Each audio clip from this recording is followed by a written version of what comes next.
or the AK-15 does, how many veterans specifically said you need to take assault weapons off the streets? Because the weapons we use to wage war do not belong in civilian streets.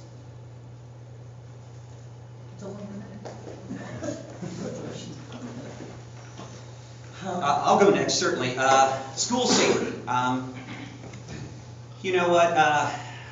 I've been involved with the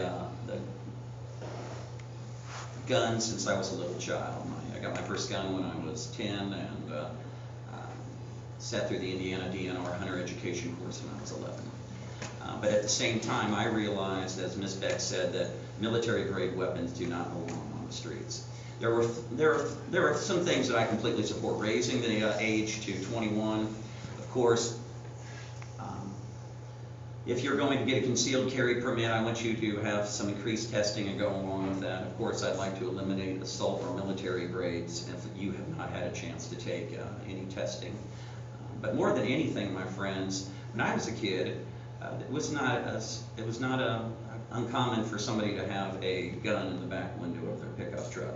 Nobody was shooting each other up at school. You know, we lived in mutual edification. Until we learned to live in peace and respect each other, this gun issue will never be solved.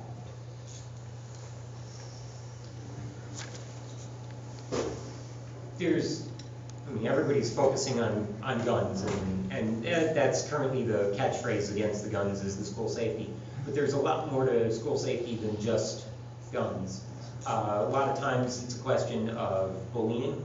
We have a lot of that. I mean, we currently have a bully in the White House. And there is the larger perspective that we have to focus on. Is one of these reasons of, yes, we do have the people who come in from outside of the school and into and shoot up like just recently happened. But we also have frequently, as we saw with Columbine many, many years ago, it's somebody from within the school that is doing it. And the reason we have to look at why somebody mentioned, Mr. Mackey mentioned mental health, and that is an important part of it. We need to focus on the bullying issue as well as just the firearms themselves, and that needs to be focused on. We need to help stop the people from feeling that the gun is the only solution to stop the bullying. Maybe we need the teachers to stand up as well. Thank you. Remember to turn on the button this time. Okay, once again, we hear what the problems are. I'm going to give you solutions to the problems. And if any of you need more of the solutions, just talk to my wife afterwards. She's a teacher. She works in a high-risk district, I would think, west side of Indianapolis. She can tell you what she thinks. But here's what I think. I think every school should have a licensed psychologist, not just a guidance counselor, but a licensed psychologist. The teacher that will learn firsthand what children have problems. Send that child in the 3rd, 4th, 5th grade, or high school, or whatever, to that psychologist and let him have a discussion with him, and then form a program to keep him from turning into a child shooter. Also, every school should have a type of truant officer, is the best way I could say it, but not a truant officer, but someone that's falling behind in their schoolwork, someone that doesn't do their homework, someone that has home problems, that they can be sent out with the full authority of the law to pass a law or ordinance to find out why that child's having trouble at home, with the penalty of maybe losing that child. If you can't maintain his education, maybe you should lose that child and get someone who can. That's it. Solutions. So as we're talking about gun safety and gun regulations, let's make sure that we're clear and we understand where each of you stand on this. So I'm going to start with Ms. Beck, and I want everyone to be able to answer this question so we can switch it up a little bit, 1 minute as far as time frame. Where do you stand on assault weapons and the Second Amendment of the Constitution? So let's be clear. So assault weapons being, it is too easy to get into a vocabulary quiz about what an assault weapon is or isn't. It's actually very straightforward. If you issue it to a soldier for the purpose of killing other human beings, it's probably an assault weapon. Those weapons do not need to be into civilian hands. If you want to take the training that a soldier has, that's months of training and recertification every time. Every 6 months, great. If you want to have the penalties that a soldier has for mishandling of those weapons, also great. Right?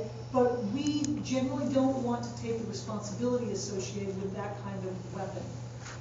Weapons used to wage war, weapons of war, need to stay with soldiers, not be on the streets. And the courts have actually upheld that stance as being in line with the Second Amendment. That's why I can honestly say I can support the Second Amendment wholeheartedly and agree with the courts when they say weapons of war are exempt from the Second Amendment, because you may not be able to get a assault weapon, you also can't get a Stinger or rocket either.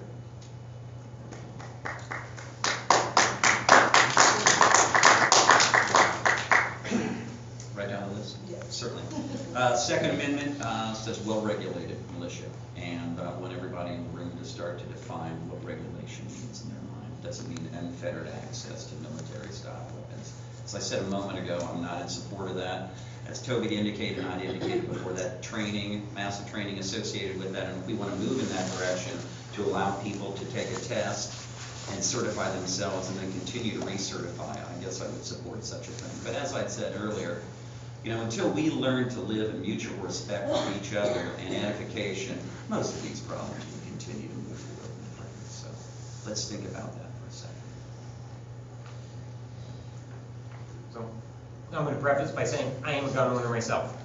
I do own guns, so I fully support the Second Amendment. I'm going to agree with Darren. Well regulated. I mean, we can regulate and still not infringe on the Second Amendment. I take a look at vehicles, for example. I mentioned my nearly 20-year-old truck.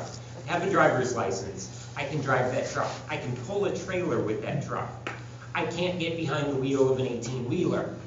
That requires a different license. So maybe that's where we need to look at, is licensing in that respect. Because Toby mentioned a gun given to a soldier is an assault weapon. They carry a Sig Sauer P, it's a Sig SP 2022 is what it's called. It's a handgun that anybody can buy.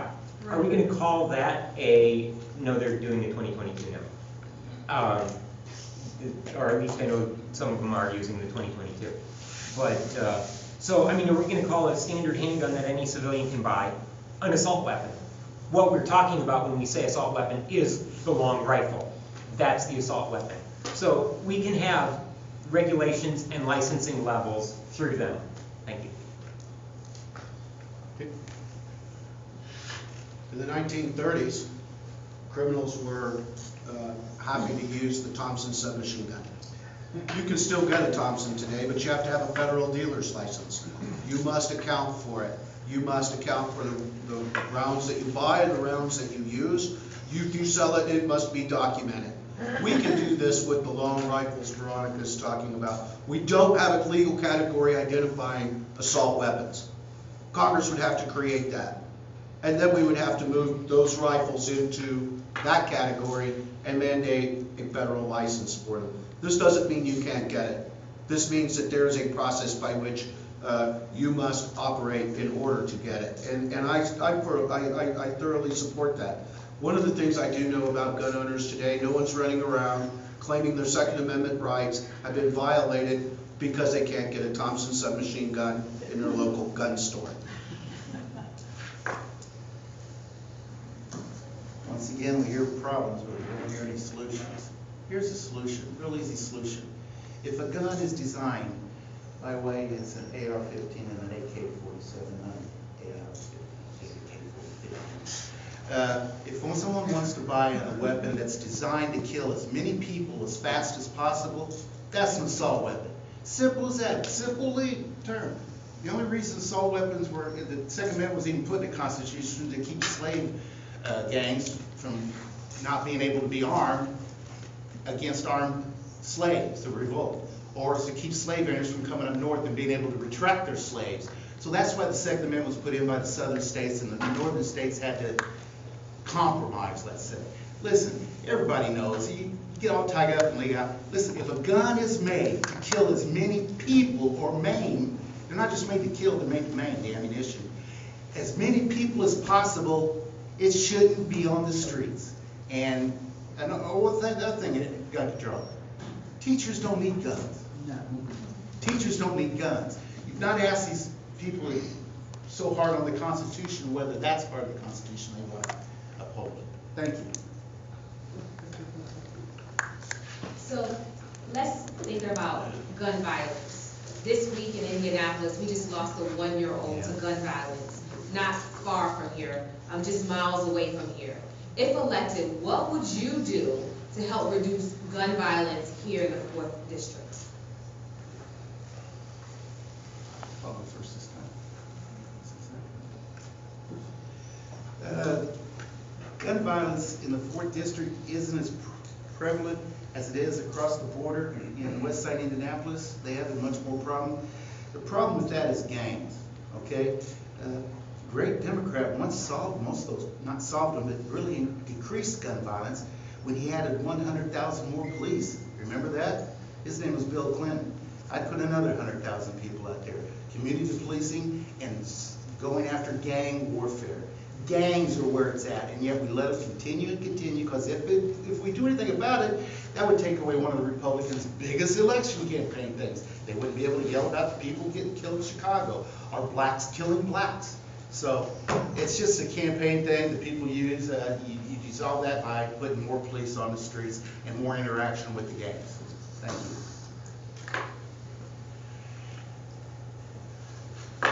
I'm not entirely certain that more police is the answer. As seen by Alton Sterling recently, some of them have been a little bit, it's questions of our judicial system. Basically, the 13th Amendment denied involuntary slavery or involuntary servitude or slavery except in the commission as punishment for a crime, which is why our modern jurisdiction,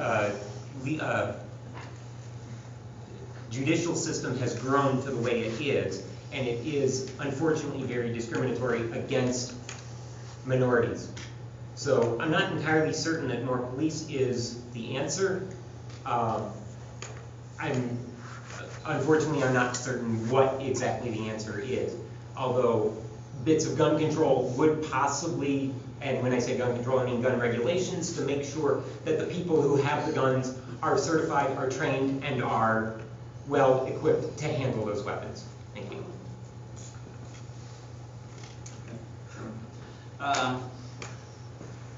I've got experience doing this, my friends. You know, I went into one of the toughest areas of Indianapolis, and we flipped that neighborhood around, and it's not rocket science.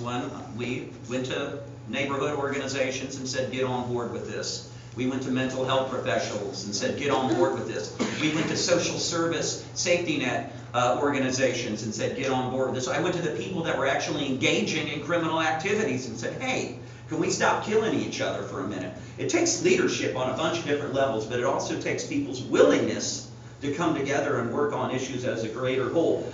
So often, a lot of these ills come from the fact that people have a void of love in their hearts and in their lives. And then they reach out, and they'll go to drugs, and then that drug addiction then leads to other criminal behavior sets. When you can create a culture of hope where it never existed, that's when gun crimes will stop in this district. So,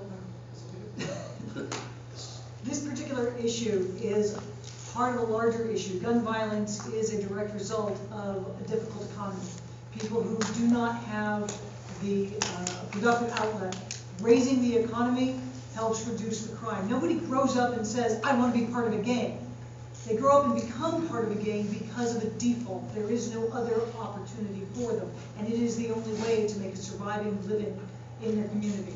So offer different opportunities, build an economy, build a future for them, help them get education that moves them away from that gang environment.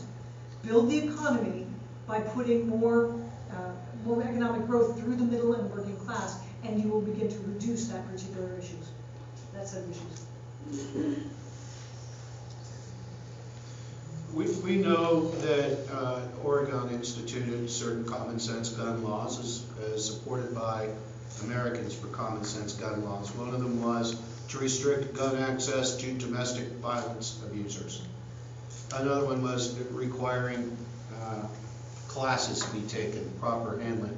I get unnerved when I go into a Myers on a Sunday morning for donuts and there's a gentleman carrying his Glock 9 in an open manner on his back hip